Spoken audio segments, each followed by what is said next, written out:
नमस्कार मित्रांनो, मी वाटाळ्या परत एकदा भेटतोय आपण एका नव्या वाटेवर, एका नव्या वळणावर. मित्रांनो, आरोग्य आरोग्य म्हणजे काय? आरोग्यम धनसंपदा.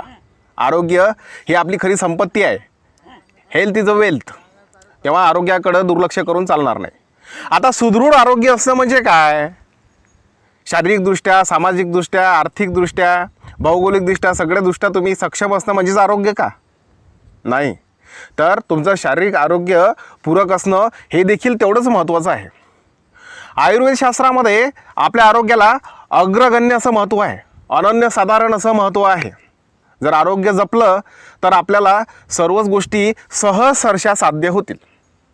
आयुर्वेदशास्त्रामध्ये ऋषीमुनींनी सांगताना अशा प्रकारे सांगितलं आहे की पुनर्वित्तम पुनर्वित्रम पुनर्भाया पुनर्मही एथच सर्व पुनर्लभ्य न शरीरम पुन्हा पुन्हा. म्हणजे एका वेळेस तुम्हाला निघून गेलेल्या सर्वच गोष्टी परत मिळतीलही. मग तुमचे मित्र असेल, तुमची सहचारिणी असेल, तुमचं राज्य असेल अथवा तुमची संपत्ती. मात्र एकदा जर तुम्ही शारीरिक आरोग्य हे जर गमावलं तर ते तुम्हाला मूळ रूपामध्ये परत मिळणार नाही. म्हणून शारीरिक आरोग्याला आपण जपलं पाहिजे. मग शारीरिक आरोग्याला आपण जपलं पाहिजे म्हणजे आपण काय केलं पाहिजे? आपण आयुर्वेदाशी सांगड घालून आयुर्वेदामध्ये सांगितलेल्या सगळ्या पथ्यांचा, सगळ्या संकल्पनांचा आपण अभ्यास केला पाहिजे आणि आपण आपली शारीरिक जी नित्यता आहे, जी परिक्रमा आहे, ती आपण सातत्याने चालू ठेवली पाहिजे. अशाच एका जीवनामृत औषधी वनस्पतीच्या शोधामध्ये आज आपण आलेलो आहे.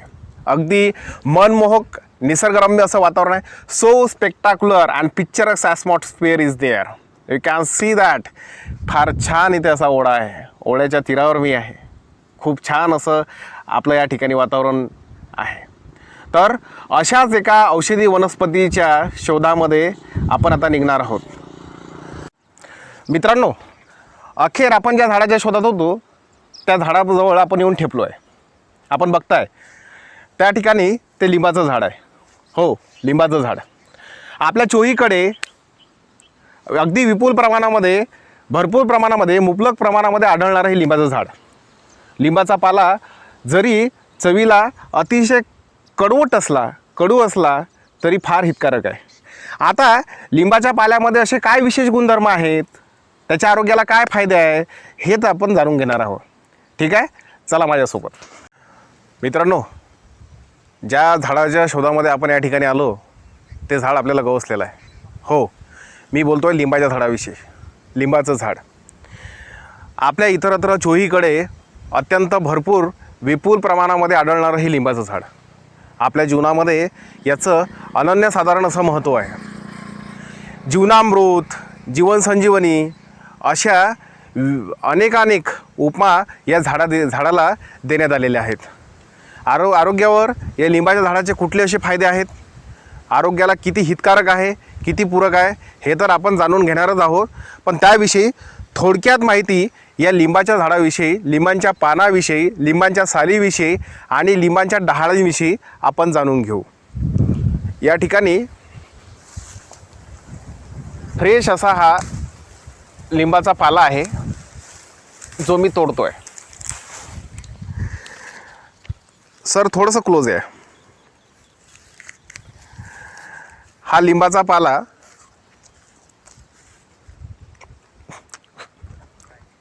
फार कडू आहे. फार कडवट आहे.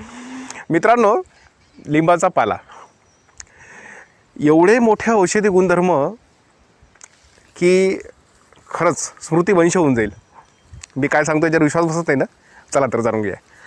अत्यंत मुबलक प्रमाणामध्ये प्रथिने, कार्बोदकेट्स, प्रोटीन्स, फायबर्स, याशिवाय तुमचा विश्वास बसणार नाही तर यामध्ये केरॅटिन, नायसिन, याशिवाय ग्लुटॅमिक ॲसिड आणि 140 प्रकारचे संयुक्त सेंद्रिय या ठिकाणी संयुगे याच्यामध्ये सापडतात, ज्यालाच आपण ॲक्टिव्ह ऑर्गॅनिक कंपाऊंड्स असं म्हणतो. एवढे जबरदस्त ऑर्गॅनिक कंपाऊंड याच्यामध्ये प्रेझेंट असल्यानंतर याचे शरीरावर काय फायदे असतील आणि शरीरासाठी हे किती हितकारक असेल हे खरंच जाणून घेणं खूप सरशीचं ठरणार आहे. आणि हे आपल्याला जाणून घेण्यासाठी माझे परममित्र जे स्वतः वनस्पतीशास्त्राचे प्राध्यापक आहेत सौरभ मोरखडे सर यांना मी आमंत्रित करतो आणि त्यांना मी याचना करतो की त्यांनी आपल्या प्रेक्षकांसमोर, आमच्या प्राणप्रिय मित्रांसमोर या झाडाचे गुणधर्म, या झाडांविषयी माहिती, आरोग्यावर होणारे फायदे आणि परिणाम आपल्यासमोर विशद करावे. चला सर, आपलं स्वागत आहे. या. नमस्कार. आज आपण एका बहुमोल झाडाविषयी इथं डिस्कस करणार आहोत. ते झाड आहे निंबाचं झाड. तर निंबाच्या झाडाला जे बॉटॅनिकल नेम आहे तर ते बॉटॅनिकल नेम आहे अझाडिराक्टा इंडिका. तर या निंबाच्या झाडाला अझाडिराक्टा इंडिका या झाडाचे जे नाव इंडिका जे पडलेलं आहे, जे त्याचं स्पेसिफिक नेम आहे, जे त्याचं जातीय नाव आहे, ते इंडिका नाव याच्यावरून पडलेलं आहे की हे जे निंबाचं झाड आहे हे भारतीय उपमहाद्वीपावर आढळते. ते भारतीय उपमहाद्वीप म्हणजे भारत, पाकिस्तान, श्रीलंका, बांगलादेश या देशांमध्ये हे निंबाचं झाड आढळते. 70% निंबाचे झाडं हे आपल्या एकट्या भारत देशामध्ये आहेत. म्हणून या झाडाचं नाव हे इंडिका असं पडलेलं आहे. अझाडिराक्टा इंडिका याला असं म्हणतात. तर हे जे झाड आहे या झाडाचे असे अनेक फायदे आहेत. या झाडांचा पालांचा फायदा आहे. या झाडांची ही जी बार्क आपल्याला दिसत आहे ही काळी आहे निंबाची, याचासुद्धा फायदा आहे. या झाडांची आपल्याला ही जी खोड दिसत आहे तर या खोडीचासुद्धा फायदा आहे. या झाडाचा जो फायदा आहे तो निसर्गालासुद्धा आहे. ठीक आहे. तर या सर्व फायदे आपण याविषयी इथे जाणून घेऊ. हे निंबाचे तुम्हाला हे जे पानं दिसत आहेत ते पानं आहेत हे खूप कडू असे पानं आहेत. ठीक आहे. हे पानं जर तुम्ही नित्य नियमानं जर चावत राहिले तर या पानांचा फायदा तुम्हाला कफनाशक आणि पित्तदोषनाशक म्हणून या पाण्याचा तुम्हाला फायदा होत असतो. तर हे पानं खूप कडू आहे. मी सध्या तुम्हाला निंबाच्या पानांविषयी जे फायदे आहेत ते फायदे या ठिकाणी तुम्हाला सांगणार आहे. हे निंबाचे जे पानं आहेत याचा वापर कफनाशक म्हणून केला जातो. जर तुम्हाला सर्दी असेल, खोकला असेल तर त्याच्यासाठी निंबाच्या पानांचा वापर या ठिकाणी केला जातो. तशाच प्रकारे जे डायबिटीसचे जे पेशंट आहेत त्यांच्यासाठी तर नीम हा खूप हितकर आहे. तर त्यांच्यासाठी जर त्यांनी आठवड्यातून 2 दिवस जरी सेवन केलं तर निंबाचा पाला हा रक्तदोषनाशकसुद्धा आहे. रक्ताचं शुद्धीकरण करणे याच्यासाठी निंबाचा पाला खूप उपयोगी आहे. तसंच शरीराला डिटॉक्सिफाय करणे. डिटॉक्सिफाय म्हणजे आपल्या शरीरामध्ये जे विष तत्व आहेत ते विष तत्व शरीराच्या बाहेर पूर्णपणे काढून फेकण्यासाठी निंबाचा पाला खूप हितकर आहे. तसंच निंबाच्या पानांच्या व्यतिरिक्त निंबाची जी काळी आहे ती निंबाची काळीसुद्धा हितकर आहे. निंबाची काळीचा वापर तुम्ही दंतधावनासाठी करू शकता. दंतधावनासाठी अशा प्रकारे निंबाच्या काळीचा वापर आपण या ठिकाणी करू शकतो. सुरुवातीला निंबाची काळीचा वापर दंतधावन करत असताना ती निंबाची काळी आहे ती आपण चावत राहायची आहे. निंबाची काळी जर आपण चावत राहिलं तर त्याच्या माध्यमातून जो रस आहे हा निंबाचा जो रस आहे तो आपल्या शरीरामध्ये जात असतो. आणि जो निंबाचा जो रस आपल्या शरीरामध्ये गेल्यानंतर सकाळी आपल्या शरीरामध्ये खूप मोठ्या प्रमाणात ॲसिड झालेलं असते. तर ते ॲसिड आहे तर ते ॲसिडला न्यूट्रलाइज करायचं काम हे निंबाची काळी वगैरे करत असते. तर या निंबाच्या काळीचा वापर आपण प्रामुख्याने खेड्याकडे बघितला तर दंतधवन म्हणून दात घसण्यासाठी याचा वापर आपण करत असतो. ह्यात ज्या निंबाच्या काळ्या आहेत ह्या निंबाच्या काळ्या भारताकडून अमेरिका हा देश घेत असतो. आणि अमेरिका हा देश भारताकडून निंबाच्या काळ्या किती $8 ते $10 रुपयाला विकत घेत असतो. 4 काळ्यांची किंमत $8 आहे किंवा $10 आहे. $10ची किंमत तुम्ही रुपयामध्ये काउंट करा.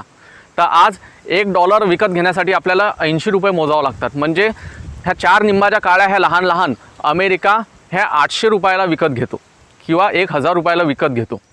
ते इतकं हे महत्त्व अमेरिकन लोकांना माहिती आहे, परंतु भारतीय लोकांना याचं हे महत्त्व माहिती नाही आहे. किती मोठी शोकांतिका म्हणावी लागेल आपल्यासाठी. बघा, आपल्याला या ठिकाणी निंबाची खोड दिसत आहे. तर या निंबाच्या खोडीचा जो वापर आहे तो इंधन म्हणून केला जातो. इंधन म्हणून निंबाच्या खोडीचा वापर खूप उपयोगी आहे, कारण तो पर्यावरणाच्या दृष्टिकोनातूनही खूप उपयोगी आहे. त्याच्यामुळे कोणत्याही प्रकारचं असं खूप मोठं प्रदूषण होत नाही आहे.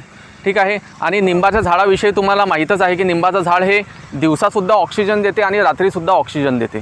अशाच प्रकारचे 5 झाडं आहेत. पिंपळाचं झाड, निंबाचं झाड, वडाचं झाड, तुळशीचं झाड आणि औदुंबर वृक्ष ते हे 5 जे वृक्ष आहेत हे आपल्याला दिवस रात्र ऑक्सिजन देत असतात. ठीक आहे. तर पर्यावरणाच्या दृष्टिकोनातूनही हा नीम आपल्यासाठी खूप उपयोगी आहे. त्याच्याच व्यतिरिक्त हा जो निंबाचा पाला आहे याचा जर गोमूत्रामध्ये उपयोग केला तर याचा कीटकनाशक म्हणून सुद्धा या पाल्याचा उपयोग वगैरे होत असतो. तर अशा प्रकारची काही थोडक्यात माहिती मी तुम्हाला या निंबाविषयी सांगितलेली आहे. धन्यवाद. तर मित्रांनो, तर अशा प्रकारचे अत्यंत प्रभावी असे याचे फायदे आपल्या आरोग्यावर आहेत. आपल्याला माहीत झालं आहे की लिंबाचा पाला जो आहे तो अँटीऑक्सिडंट आहे, अँटी इन्फ्लॅमेटरी आहे, त्यानंतर अँटीबॅक्टेरियल आहे आणि अँटी फंगलसुद्धा आहे. मित्रांनो, लिंबाचा पाला एवढाच हा गुणधर्मिक नसून लिंबाची साल असेल, लिंबाची डहाळी असेल, ही सुद्धा तेवढीच गुणकारी आहे. आठवड्यातून किंवा 4 दिवसातून आपण प्रातःकाळी रिकाम्या पोटी जर ही 2-4 पानं जी आहेत ही जरी आपण चावली तरी याचा अर्क जर आपल्या शरीरात गेल्यानंतर त्याचे भरघोस असे फायदे आपल्याला दिसायला लागतील. एवढंच नाही तर त्याच्यामध्ये एवढंच नाही मित्रांनो, तर या लिंबाच्या पाल्यामध्ये केरॅटिन नावाचं जे प्रोटीन प्रेझेंट आहे, तर याच्यामुळे आपल्या केसांसाठी, डोक्यावरच्या केसांसाठी किंवा जे लोक बियर्ड त्या ठिकाणी हे करतात, दाढी, त्यांच्यासाठी अत्यंत महत्त्वाचं आहे. कारण केसांच्या पूरक वाढीसुद्धा हे केरॅटिन अतिशय महत्त्वाचं योगदान या ठिकाणी बजावत असतं. मित्रांनो, एवढंच नाही तर आपली सभोवताली समाजातली जी हवा आहे त्या हवेलासुद्धा प्रदूषण नियंत्रणमुक्त करण्याचं काम हा लिंबाचा पाला करत असतो. मित्रांनो, एवढंच नाही तर आपल्या शरीरातली सगळी विषारी घटकं बाहेर काढण्याचं काम हा लिंबाचा पाला करत असतो. मित्रांनो, एवढंच नाही तर मधुमेह झालेला जो एखादा रुग्ण असेल त्यालासुद्धा मधुमेहापासून कायमची मुक्ती देण्याचं काम हा लिंबाचा पाला करत असतो. मित्रांनो, याच्यामध्ये भरपूर प्रमाणात अँटीऑक्सिडंट असल्यामुळे कर्कविरोधी असण्याचं सुद्धा सगळ्यात मोठं सामर्थ्य या लिंबाच्या पाल्यामध्ये आहे. जर तुम्ही दिवसाला 3 किंवा 4 पानं ही जी लिंबाची चावली तर तुम्हाला आयुष्यामध्ये कधीही कर्करोगाचा सुद्धा सामना करावा लागणार नाही. डांग्या असो, त्यानंतर मलेरिया असो, कुठलाही कडी ताप असो, कुठलाही अस्वस्थपणा असो, फक्त ही लिंबाची पानं जर आपण चावली किंवा अर्क स्वरूपामध्ये जर आपण हा लिंबाचा पाला घेतला तर याचे असे फायदे जे आहेत हे अत्यंत प्रभावी आपल्या शरीरात जाणवतील आणि तुम्ही सुदृढ राहाल. मित्रांनो, ॲमेझॉनवर तुम्ही जर गेलात आणि ही साध्या लिंबाच्या गोळ्या जर तुम्ही पाहिल्यात तर 500 रुपयाची एक बाटली आहे आणि आपल्या बाजूला, चोही बाजूला हे लिंबाची झाडे असूनसुद्धा आपण त्याचा फायदा घेऊ शकत नाही. तर मित्रांनो, हा लिंबाचा पाला ही आपल्यासाठी मानवसंजीवनी आहे, हा आपल्यासाठी अमृतांजन आहे आणि याचा दैनंदिन जीवनामध्ये तुम्ही वापर केला पाहिजे. मित्रांनो, या ठिकाणी आपली रजा घेतो आणि परत एकदा भेटत राहूया. धन्यवाद.